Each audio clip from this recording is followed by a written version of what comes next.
hay có phải phải cứ biết lúng apel phốc mấy trôi trên đó nọ hay chắc anh đi hay vậy thì hay cứ biết lúng anh đi hay apel phốc mấy hay motora đã đó nọ hay đã đâu ta vẫn chắc em phel phel à này đâu thế hay tôi xin để đó đi hay khơi làm bằng cái cắt cùi đó đi akal pui don em don lovem khai vậy thì tôi phải lo mo được to cơ rồi lại chân đó nè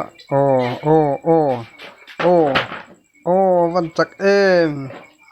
đâu băng cùng khẩn lệ là thum mi tan chôn khai anh em bây là vấn đề cứ việc lúng apel hi hay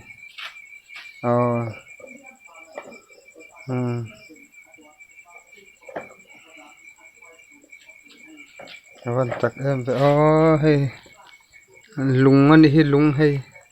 cứ việc lùng phèn phúc mấy hay